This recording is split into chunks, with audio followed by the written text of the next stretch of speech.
Chris Kremers y Lisanne Front, dos turistas holandesas de 21 y 22 años, desaparecieron misteriosamente en las primeras horas de la tarde del 1 de abril del 2014, durante una breve travesía cerca de la pequeña ciudad de Boquete, en Panamá, ubicado al oeste de la provincia de Chiriquí, a unos 60 kilómetros de la frontera con Costa Rica y en un lugar conocido como el Sendero del Pianista. Tiempo después, algunos restos fueron encontrados por la policía y el análisis de ADN confirmó que pertenecían a las dos jóvenes. Se han barajado varias hipótesis para establecer las causas de estas muertes, pero las investigaciones realizadas por las autoridades desde el inicio de la desaparición y las evidencias que la policía fue encontrando a lo largo de los siguientes meses sacarían a la luz una serie de extraños acontecimientos que se produjeron a partir de la misma tarde en que las jóvenes desaparecieron y que incrementaron aún más el misterio sobre su desaparición y muerte.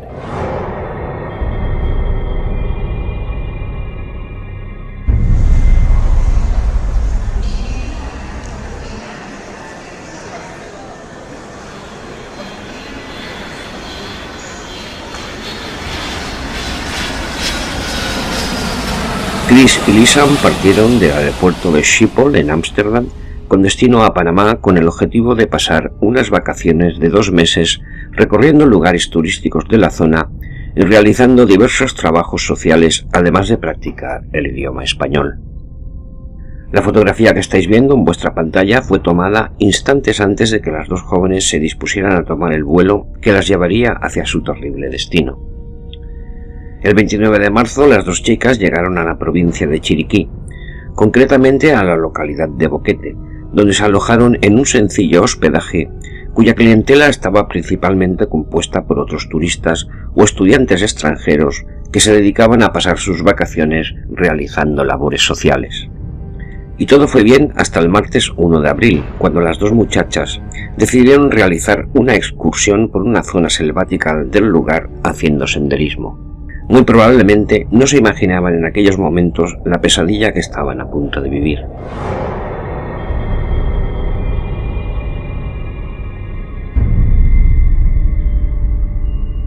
El Sendero del Pianista es un lugar muy visitado por turistas extranjeros amantes de la naturaleza.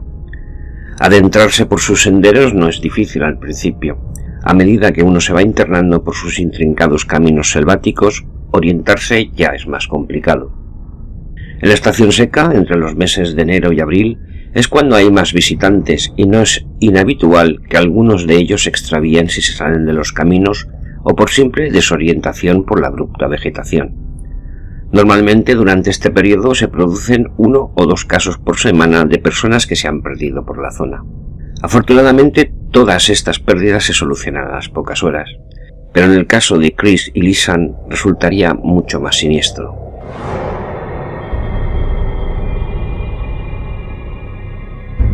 Aquel día Miriam Guerra, la dueña del hospedaje, les preparó el desayuno como acostumbraba a hacer cada mañana, y en posteriores declaraciones a la policía manifestó que vio a las dos chicas normales y tranquilas.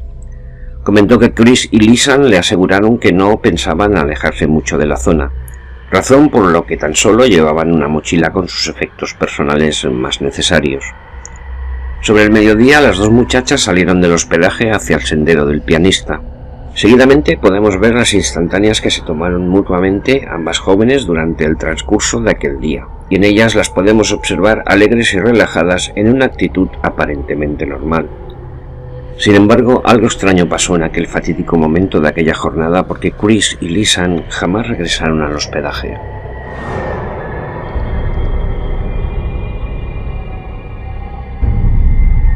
Al día siguiente, un guía turístico que había quedado con las dos holandesas para realizar aquella mañana un tour por la localidad dio aviso a la dueña del hospedaje de que las jóvenes no se encontraban en el hotel. Fue entonces cuando la propietaria se percató que las dos turistas no habían regresado de su excursión. Al entrar en la habitación, Miriam pudo comprobar que estaban casi todas sus cosas, excepto la mochila que se habían llevado para la excursión de aquel día. Pero la ropa, documentación de una de ellas e incluso las billeteras se las habían dejado en el hospedaje. Esperaron durante todo el día hasta que ya entrada la tarde y sin ninguna noticia, Miriam decidió alertar a las autoridades de la desaparición de las dos turistas.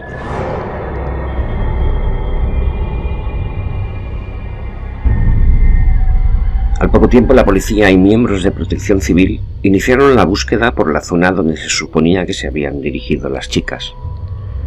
El rastreo se prolongó durante varios días sin encontrar ningún rastro de las dos muchachas.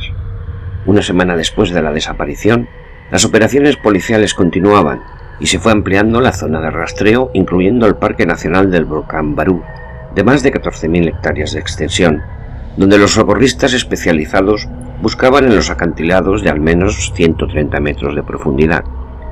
Un helicóptero fue puesto a disposición de la búsqueda desde los primeros días y medios terrestres se encargaron de inspeccionar los numerosos senderos que existen en la zona por los que se hubieran podido extraviar las dos jóvenes. También llegó desde Holanda un equipo canino especializado en búsqueda de personas. Nada dio resultado, pero las cosas cambiarían muy pronto.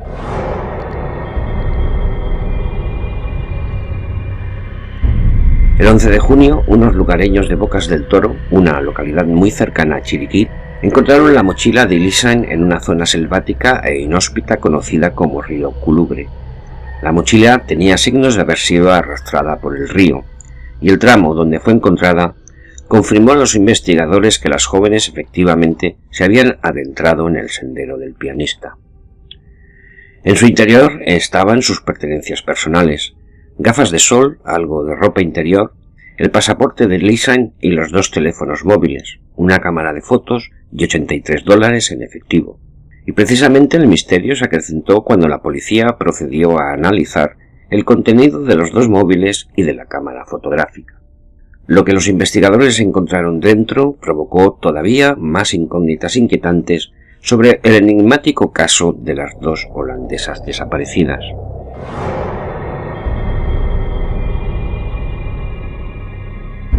En el registro de los dos móviles se comprobó que se habían realizado 10 intentos de llamada al teléfono de emergencias 112 en Holanda y al 911 de Panamá. Sin embargo, la zona desde donde se realizaron carece de cobertura, por lo que las llamadas fueron todas infructuosas. La primera llamada se realizó el mismo día de la desaparición, el 1 de abril a las 5 menos 20 de la tarde, y las siguientes se fueron produciendo hasta 2 días después. Pero además los datos proporcionados por el operador de telefonía pusieron de manifiesto que los dos teléfonos estuvieron activos durante varios días más. Concretamente, hasta el día 11 de abril, los teléfonos de ambas jóvenes se encendieron y apagaron en numerosas ocasiones, a veces en periodos muy breves de tiempo, lo que llamó la atención de los investigadores que no encontraban ninguna razón a este extraño proceder. Pero la policía todavía iba a recibir otra sorpresa cuando se dedicó a analizar los datos guardados en la tarjeta gráfica de la cámara.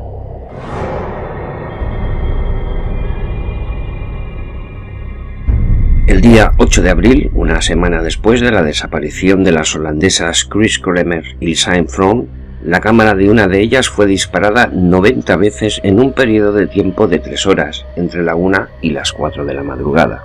La mayoría de estas fotografías estaban totalmente a oscuras.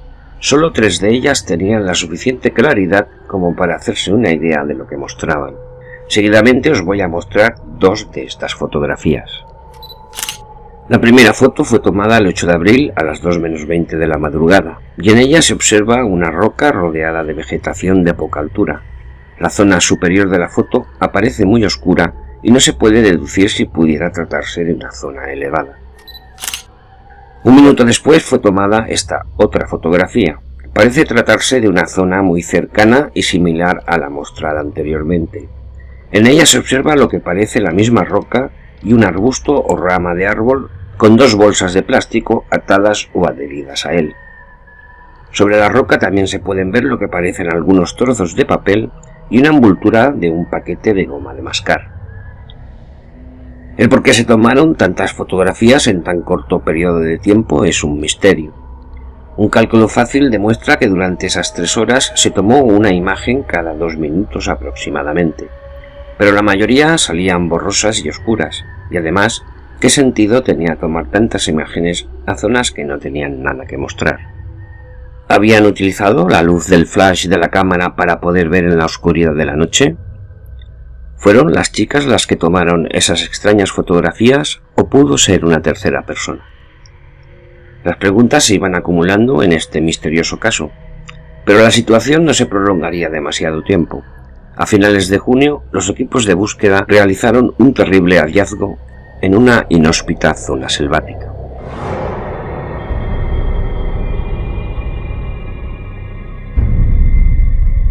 A finales del mes de junio, la policía encontró restos biológicos humanos en avanzado estado de descomposición.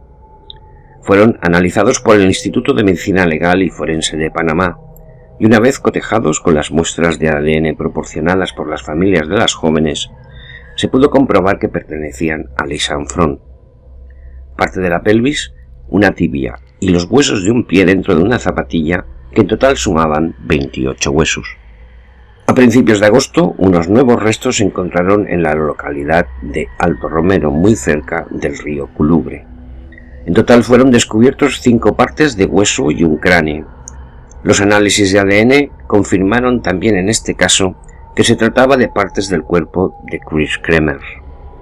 Y en septiembre, los indígenas de un poblado cercano al lugar donde las chicas desaparecieron encontraron nuevamente más restos humanos y algo de ropa en una zona boscosa.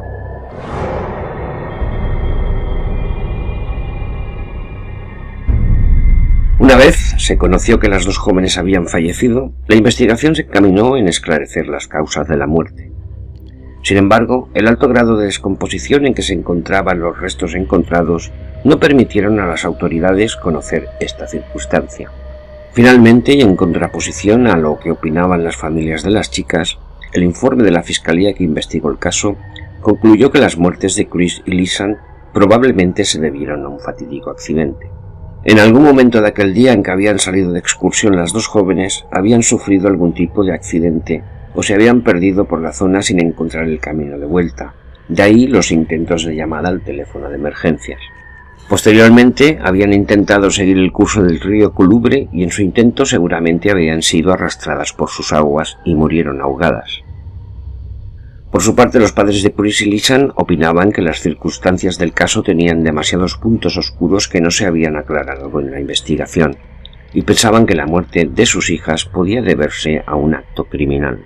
Por su parte, el abogado de las familias rehusó que la muerte de las jóvenes se debiera a un posible ahogamiento.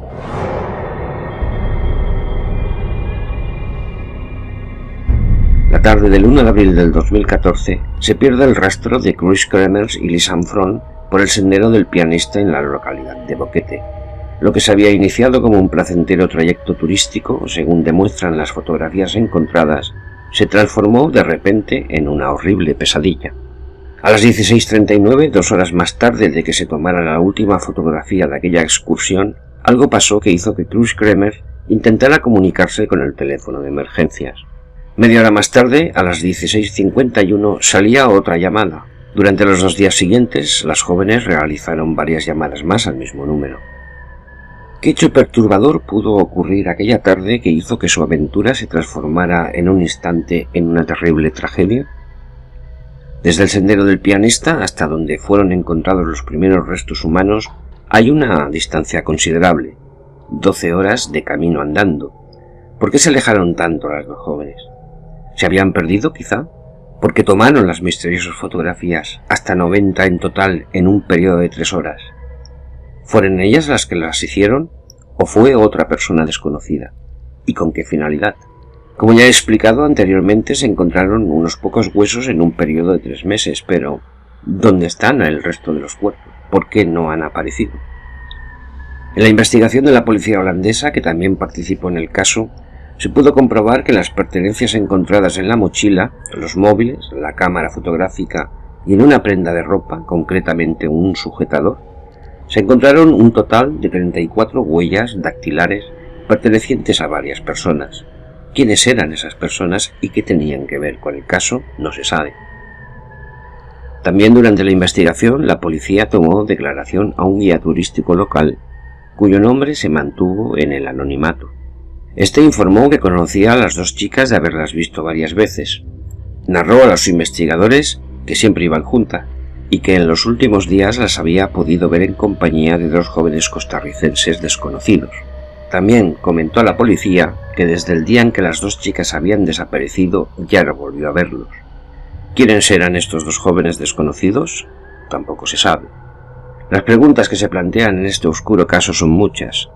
Quizás tengan razón las autoridades panameñas, cuya tesis sostiene que la muerte de Chris y Lisan se debió solo a un desgraciado accidente, pero hay suficientes incógnitas como para pensar que pudo tratarse de un crimen, como creen los padres de las dos jóvenes. El misterioso secreto de lo que les ocurrió a las dos jóvenes turistas holandesas permanece encerrado en los intrincados caminos y bosques del Sendero del Pianista, inhóspito lugar donde se adentraron aquella tarde de abril y del que ya no volvieron a salir nunca. Sus muertes continúan rodeadas del más absoluto misterio y quizá queden así para siempre. Espero que el vídeo os haya gustado y si es así, por favor, dadle like y dejad un comentario. Me agrada que dejéis comentarios y deis vuestra opinión sobre lo que os parecen los vídeos. Esto me sirve para poderlos mejorar y me da ánimo para seguir con el proyecto. Un saludo para todos, en especial para Chumpar por sus comentarios de apoyo y ánimo, y a todos los demás que seguís el canal Lo Incógnito. Gracias por vuestra atención y os espero en el próximo programa. Hasta pronto.